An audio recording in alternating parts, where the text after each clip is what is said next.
시청자 여러분 안녕하십니까. 11월 9일 월요일 오전인데요. 전욱현의 안보정론을 시작하겠습니다. 새로운 한 주가 시작됩니다. 시청자 여러분 활기차게 한 주 시작하실 것을 기대합니다. 오늘 또 미국 뉴스 그리고 우리 국내 정치권 뉴스인데요. 국내 정치권에서도 지금 가장 뜨거운 감자가 추미애와 윤석열과의 갈등 관계, 언제까지 어떤 이유로 계속될 것이고 언제 추미애가 법적 정치적 책임을 지게 될 것인지 거기에 이제 초점을 모아야 된다, 이런 말씀을 드리고 싶은데요. 오늘 가장 중요한 이 추미애 윤석열 건과 관련해서는 두 가지인데, 하나는 오늘 오후 2시에 윤석열 검찰총장이 오늘 오후 4시입니다. 2시가 아니고 4시에 충북 진천 법무연수원을 방문해서 신임 차장검사를 대상으로 강연에 나섭니다. 그래서 추미애와 윤석열과의 갈등이 지금 현재 말로 표현할 수 없을 정도로 극심히 악화되고 있는 상황에서 이번 또 강연하기 때문에, 지난번 신임 부장검사들 대상으로 그야말로 폭탄 발언이 나왔지 않습니까? 국감 22일 날, 지난달 22일 날 발언 이후에 진천연수원 1차 강연에서 폭탄 발언이 나왔어요. 즉 살아있는 권력에 대한 공정한 수사만이 검찰 개혁의 핵심이다. 이런데 흔들리지 말아라. 모든 책임은 내가 지겠다. 이것이 윤석열 총장의 특강 요지였어요. 그래서 이러한 요지가 오늘 또 이제 어떤 발언으로 어떤 워딩을 통해서 나타날 것인가가 관심사인데요. 제가 보기에는 또 다른 제2의 폭탄 발언이 나올 가능성이 크다. 왜냐하면 그동안에 이 윤석열 총장이 쭉 발언한 내용을 보면 검찰 개혁이라는 것이 다른 게 아니다. 형사법 집행 과정에서 공정하고 평등하게 수사가 이루어질 수 있도록, 그러기 위해서는 살아있는 권력에 대한 제대로 수사하는 것이 바로 국민의 이익을 보호하는 것이고 국민의 기대를 충족시키는 것이다. 이런 일관된 사상 철학을 가지고 있어요. 그렇기 때문에 추미애가 뭐라고 하든지 말든지, 여권에서 뭐라고 하든지 말든지, 더군다나 지금 월성 원자에 대한 원전 폐쇄 문제와 관련해서 검찰이 본격적인 압수수색을 마쳤고 지금 이제 수사에 진입하고 있지 않습니까?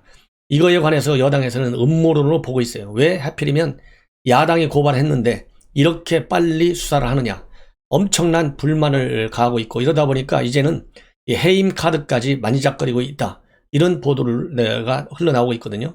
이런 걸 볼 때 이러한 여권의 압박과 음모론에 쉽게 얘기해서 대적하기 위해서는 별다른 방법이 없어요. 강하게 맞받아치는 길밖에 없다라고 하는 것이 윤석열 총장 특수통 아니에요? 이 윤석열 총장의 흐름을 보면, 이 수사의 흐름을 보면 이렇게 맞받아치는 길밖에 없을 것이다.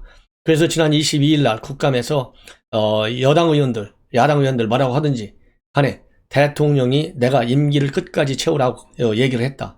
요 얘기까지 깐 거 아니겠어요? 이 얘기를 하면 지금 윤석열 총장은 강력한 전투 의지로 부장돼 있다, 이런 말씀을 드리고자 합니다. 그래서 오늘 진천 차장검사에 대한 강연인데요. 언론에 보도가 되면 제가 바로 여러분들께 분석해 올리도록 하겠습니다. 그리고 이제 미국 내 대선 관련 동향인데요. 이 부시 전 대통령도 이번 대선은 공정하고도 완전하게 잘 마무리가 됐다. 그래서 결과도 확실하다. 지금은 국가와 미래를 위해서 힘을 모아야 할 때다. 이제 바이든을 중심으로 해서 미국을 단합을 위해 바이든이 잘 국가를 이끌어 갈 것으로 보인다. 이런 입장을 발표했습니다. 그리고 누구에게 투표했던 투표는 이미 개표됐다, 라고 얘기를 하고, 그리고 이제 트럼프 대통령이 재검표를 요청하고 또 법적 도전할 권리가 있으며 해결되지 못한 문제들은 적절하게 심판을 받아야 한다, 이렇게 얘기를 하고 있습니다. 그래서 지금은 가족과 이웃을 위해 그리고 국가와 미래를 위해서 함께 모여야 할 때다, 이렇게 강조를 하고 있어요. 이 얘기는 이제 트럼프의 불복 지나치다, 이런 생각을 밑바탕으로 깔고 있다, 이런 말씀을 드리고 싶고요. 어제 이제 주말이었었는데 트럼프 대통령 또 이 워싱턴 인근에 있는 본인의 스털링 트럼프 내셔널 골프 클럽에서 골프를 쳤다. 그래서 재임 중에요. 무려 골프 친 날짜가 210일째 골프를 쳤다라고 CBS 방송에 마크 눌러 백악관 출입 기자가 밝혔습니다. 이 골프 친 숫자는 오바마 대통령보다 105일이나 더 많은 숫자다, 이렇게 또 WP 워싱턴 포스터지가 보도를 했어요. 그리고 CNN 보도에 따르면 멜라니아 여사 즉 트럼프 대통령의 부인이죠. 이 멜라니아는 트럼프에게 패배를 승복하라 이렇게 설득을 하고 있고, 이것이 잘 안 될 경우에 이혼할지도 모른다는 그런 보도까지 나오고 있습니다. 그리고 트럼프 가족이 지금 4분 5열돼 있어요. 아들은 절대 승복을 못한다. 이 개표 기계 소프트웨어를 지옥에서 가지고 왔다. 이런 입장을 보이고 있는 반면에 사위 큐시는 아름다운 퇴장을 설득 중에 있다. 이렇게 지금 알려지고 있고요. 그런 가운데서 친조카딸인 이 메리는 이 바이든의 승리를 위해서 미국을 위해 건배한다. 이런 것을 SNS에 올릴 정도로 지금 4분 5일 돼 있다. 이런 말씀을 드립니다. 그리고 질 바이든 여사가 이번 당선에 혁혁한 공약을 세운 그런 내조를 잘했다. 이런 언론의 평가가 계속 이어지고 있는데요. 바이든 대통령이 당선자가 취임을 하더라도 현재 대학에서, 즉 노던 버지니아 커뮤니티 칼리지에서 영어는 계속 가르칠 의향을 보이고 있다. 그래서 미국 영부인 중에 최초로 본인의 본업도 하면서 퍼스트 레이디로서 역할을 하는 첫 번째 부인이 될 것이다. 이런 전망이 나오고 있습니다. 그리고 이 바이든 대통령 당선자와 관련해서 이제 우리 정치권에서 한마디씩 나오고 있는데요. 송영길 위원장이 지금 이런 얘기하는 것이 상당히 빠르지 않은가라는 생각이 듭니다. 오늘 MBC 라디오에 출연해가지고 인터뷰한 내용을 조금 여러분들께 말씀을 드리면, 한마디로 결론은 바이든 행정부, 이 트럼프, 오바마, 트럼프, 빌 클린턴, 부시 이런 행정부들이 앞에서 쭉 있어 왔는데, 클린턴 민주당 행정부 때처럼 적극적 관여 정책, 즉 대화에 적극적으로 임할 것이 아니냐, 이런 이 전망을 하면서 신뢰를 쌓기 위해서는 북한의 바이든 행정부가 특사를 보내는 것이 좋겠다. 이런 입장을 밝혔는데요. 이거는 상당히 빠르다. 예, 제가 보기에는 이렇게, 왜냐하면 본인은 위원장입니다. 그냥 국회의원이 아니에요. 그렇기 때문에 본인을 말 한마디 한마디가 이 바이든 진영에서 전부 파일한다. 그래서 우리 한국 정부 그리고 민주당의 의견을 쭉 지켜보고 있을 텐데요. 더군다나 지금 강경화 장관이 미국에 가 있잖아요. 이런 상황에서 이런 얘기를 하는 것은 신중치 못하다. 이런 말씀을 드리고 싶어요. 왜냐하면 지금 미국의 대북 정책이라든가 외교 정책, 물론 이 캠페인에서 많이 소개는 됐지만은 지금 짜여지지도 않았어요. 그럴 때 이렇게 적극적으로 나서가지고 간섭하고 영향력을 행사하는 것으로 보여질 경우에 쉽게 얘기해서요, 바이든 캠프의 자존심을 상하게 할 수가 있어요. 예. 지금 미국은 미국 나름대로 국제 정치에서의 리더십을 확보했다는 게 굉장히 크거든요. 리더십을 정면으로 부인하는 것으로 비춰질 수 있어요. 생각에 따라서.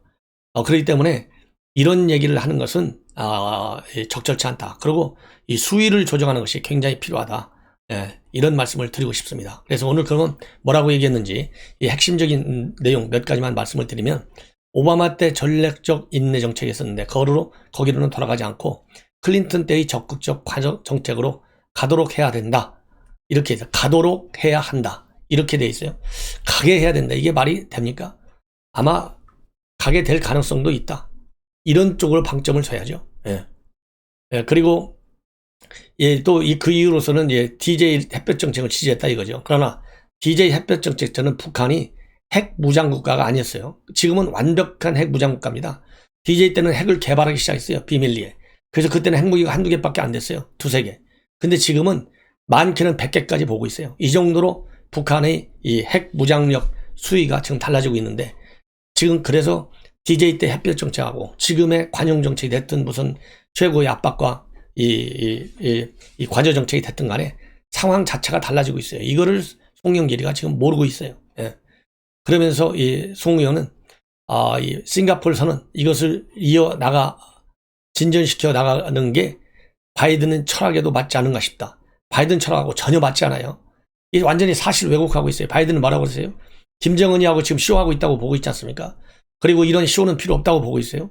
그래서 회담을 하더라도 핵 감축에 동의한다는 조건 하에서만 만날 수 있다. 이런 지금 이 바텀 라인이 그렇게 되어 있습니다. 그렇기 때문에 지금 이 송영길 의원 상당히 위험스럽다.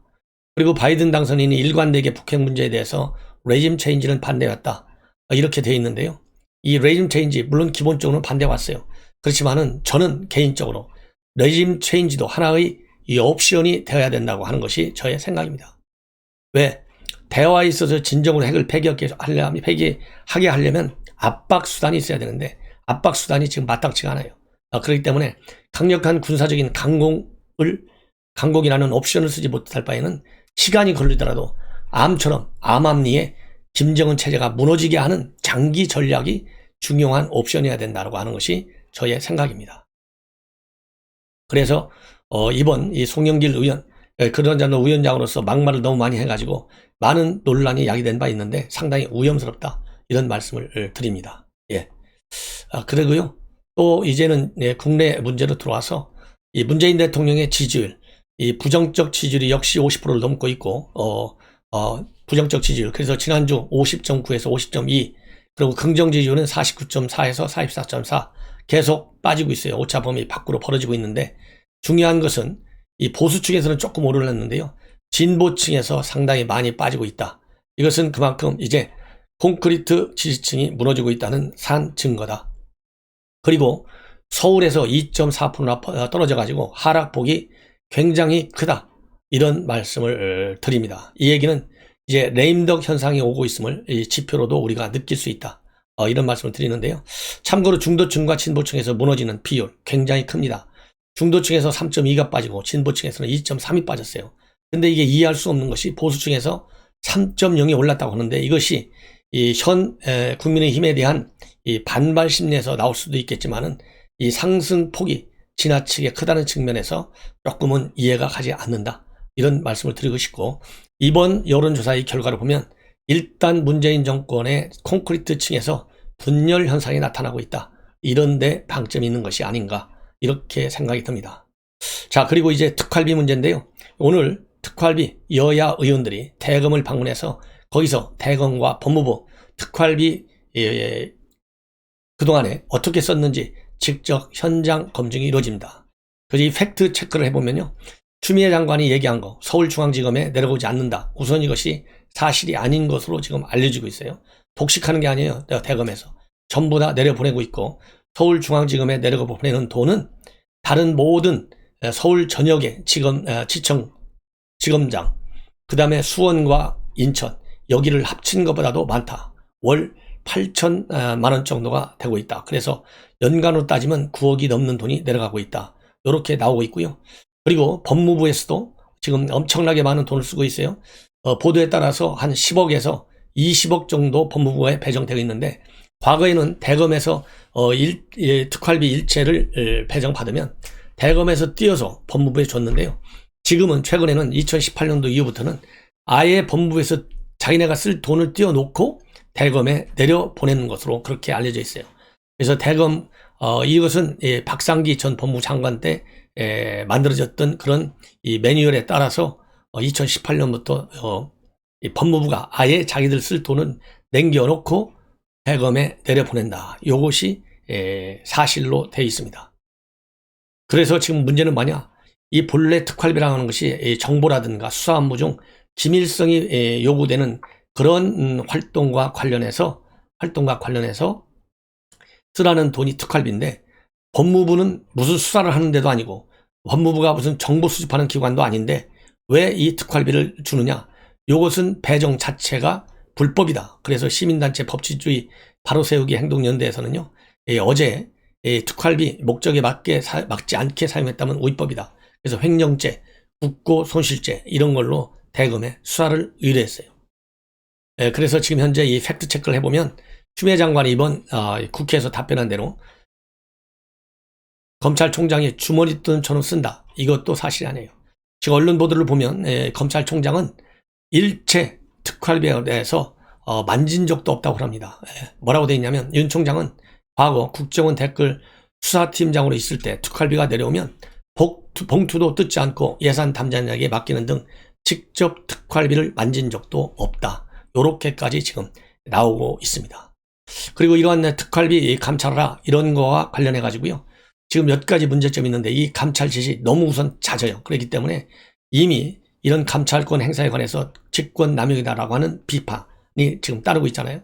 그리고 또 이 고발장도 많이 접수되어 있어요. 그런데 지금 검찰이 부글부글 끓고 있다. 이런 말씀을 다시 한번 또 드리겠습니다. 그리고 이러한 이 감찰은 왜 그러냐면 여러분들 잘 아시다시피 지금 이 총장에 대한 지휘권만 있고 이 개별 부서에 대한 법무부 장관의 지휘권은 없어요. 더군다나 이번 감찰 지시는 대검 감찰부장한테 내린 지시예요. 그렇기 때문에 총장한테 내리지 않고 감찰부장한테 지시를 했다는 것 자체가 이 관련 법 위반이다. 그래서 직권남용 플러스 위법이다. 이런 이 말씀을 여러분들께 분명하게 드립니다. 그러다 보니까 지금 현재 이 불법성 문제를 얻기 위해서, 왜냐하면 이 법무부와 대검 이 관련 이 감찰 규정에 따르면은 감찰위원회가 있어요. 대검도 있고 법무부도 있는데 감찰위원회 반드시 감찰과 관련해서는 자문을 받아야 한다. 중요 감찰 사항에 관해서는 이렇게 돼 있는데요. 이 규정을 갖다가 지난 3일날 슬그머니 자문을 받아야 한다라고 하는 의무 조항에서 자문을 받을 수 있다라고 하는 선택적 의미로 바꿨어요. 규정을. 이것은 바로 뭐냐? 법조계에서 이 추미애 장관의 지나친 감찰권 행사가 불법이다. 이런 얘기가 나오니까 이런 불법성을 없애기 위해서 교묘하게 바꾼 것이 아니냐. 이거와 관련해 가지고서도 지금 검찰에서도 또 부글부글 끓고 있다. 이렇게 지금 반발이 심하다. 이런 얘기를 드리고 싶고요. 그리고 이 감찰권 특활비와 관련해 가지고 김재원 전 예결위원장이죠. 미래통합당의 정책의장을 지낸 김재원 의원이 추미애가 이제 제목을 치는 실수를 점했다. 그래서 이 드루킹 사건과 관련해서 추미애가 대표일 때 이거를 고발해 가지고 결국은 김경수를 지금 잡고 있는데 이 특활비 감찰을 통해서 이제는 본인의 목을 치는 실수를 하고 있다. 이런 지금 의견을 내고 있습니다. 그래서 이 본인이 검찰 출신이기 때문에 특활비의 문제점은 너무나 잘 알아서 본인이 얘기를 할 때도 검찰에서 요구한 액수의 절반 정도를 삭감하라. 이것이 자기가 할 수 있는 최소한의 요구였다. 그러니까 이게 특활비를 건들면 건들수록 이 문제가 될 구석이 많다. 이런 의미가 아니겠어요? 그러면서 이 김재원 의원 뭐라고 얘기를 하고 있냐. 부디 검찰 특수활동비가 서울고검 등 일선 부서에 영수증을 첨부해서 법무부에서는 쌈짓돈으로 사용하는 증거를 확보, 역대 법무부 장관을 횡령죄와 국고손실죄로 처벌하시기를 바란다. 그리고 추 장관이 윤석열이라는 미운 털을 뽑으려다 자신을 비롯한 역대 법무부 장관을 다치게 할 것이다. 이런 전망을 내놓고 있는데요. 검찰 출신에다가 본인이 예결위원장을 했으니까 얼마나 정확하게 특활비 문제점을 잘 알겠습니까?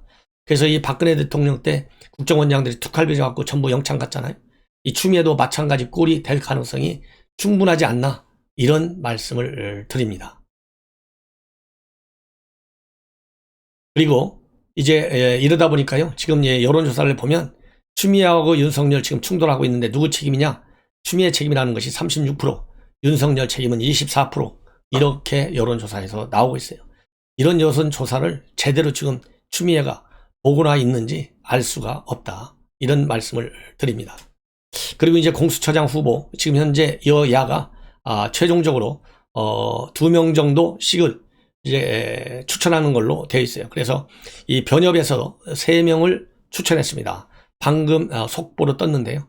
이 공수처장 후보에는 김진욱, 이걸리, 한명관 요 3명을 이 변호사를 추천했습니다. 그래서 김진욱 씨는 헌법재판소 선임연구관, 이걸리는 국민권익위원회 부위원장, 한명관은 법무법인 바른 변호사, 요 3사람을 추천했는데요. 이 김진욱 선임연구관은 판사 출신으로 2010년부터 현재까지 헌재연구관으로 근무하고 있습니다. 보성고등학교와 서울대를 졸업했고, 이걸리 전 검사장은 제주지검장, 창원지검장, 대검 공판 송무부장을 지냈고, 변호사 개업 이후에는 국방부 5.18 민주화운동 특별조사위원장을 영위했고, 현재 권익위원회 부위원장으로 재직하고 있고, 전주고와 서울법대를 졸업했습니다.